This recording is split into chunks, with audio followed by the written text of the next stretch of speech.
The other day I was looking through my collection of ink pad colors and playing around with a few stamping techniques. I realized that using the Stampin' Off technique quickly turns 36 ink pads into 72 beautiful colors. And you may not realize how often a couple shades lighter ends up being the perfect match that you're looking for.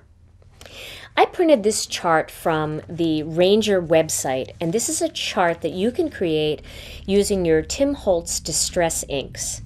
And what I did was I printed two of them, and I used the 80-pound Gina K Designs white cardstock. Now you can use the 120-pound cardstock if your printer will accept a heavier weight cardstock like that.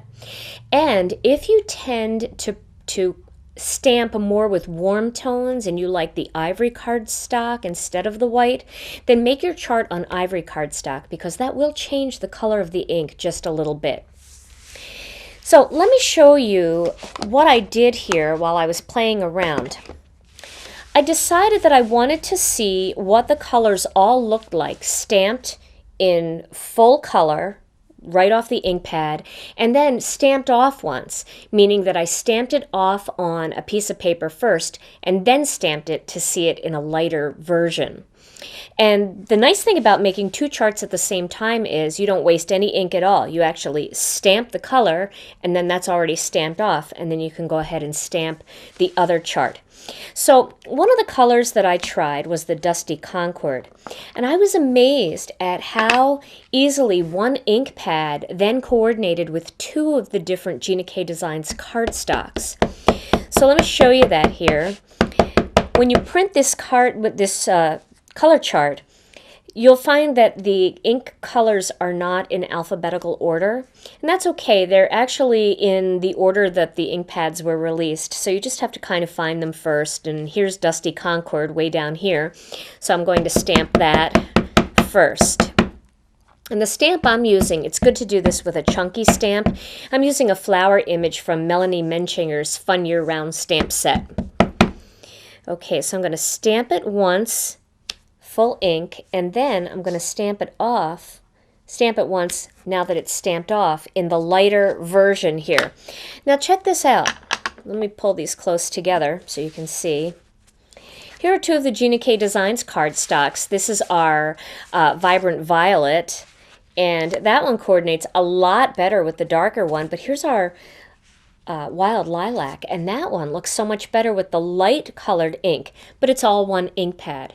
So now you can create a chart of dark colors and light colors and get all the cardstocks that you have, and I bet you're going to find some beautiful coordinating colors, and maybe there's other cardstocks that you have in your collection other than the Pure Luxury cardstock, and you've been looking for nice coordinating inks. This is a great way to do it. You can make your own little chart. One of the things that I thought was really fun, and remember to clean your stamp in between each time that you change colors, I found the black soot ink pad and I thought, oh, I really want to see what that looks like. So I really inked it up and I got it nice and black on my stamp, and I stamped it. And then I stamped it again, and it was the perfect gray that I had been missing in my collection. I have a really nice light gray by Memento, the London Fog. That's a beautiful, almost bluish gray. But I didn't have that slate gray. And now I do, because all I needed to do was stamp off the black soot once, and I have a beautiful shade of gray. So let me show you why stamping off is a really fun technique to do. Or let me show you a card that I made doing that. Well, first, what I did here was I got a piece of Gina K Designs white 80-pound cardstock, and then I had another piece of cardstock that I'm going to use as my scratch paper. And I grabbed this particular tree silhouette stamp from the Blessed is the Season stamp set. And that was a stamp set that we came out with 2 years ago. It was in the middle of July, and we had a Christmas in July card making thing every week. And this was the stamp set that was featured in all of those videos. So I thought, well, hey, why not do a little winter card here, just as we're heading into summer? And you can make a couple of these cards, and if you make a few a week, by the time Christmas comes, you'll have a nice stash ready to go. So what I did was I inked up just the trees, not the bottom little like snow piles that you'll see, but just the actual trees themselves. And then if you get ink somewhere where you don't want it, you can take a blending stump and you can just rub the blending stump just over the areas where you didn't want the ink, and that'll just swipe it right off. And then to get it off your blending stump, you can just take a nail file and file that excess ink off, and it won't hurt the blending stump at all. You may even want to keep one blending stump aside just to do that.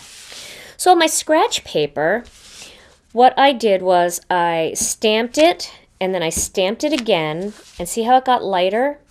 And now I'm going to take the piece of paper that I want to use, and I'm going to stamp it and stamp it again, just kind of stagger it and stamp it again. You see how that kind of looks like almost trees in the distance? You can even do one more if you want, and it really gets light, and they really look like they're in the distance. Okay, so now once you've done that, then you're going to take that same stamp with the ink pad, and you're going to stamp right on the front of all of that, full ink, not stamping off at all.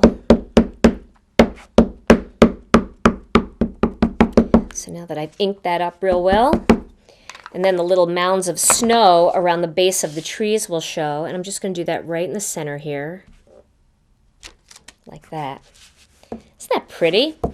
So now you have this visual of these beautiful trees, and then as far as the eye can see, it's all a pine forest.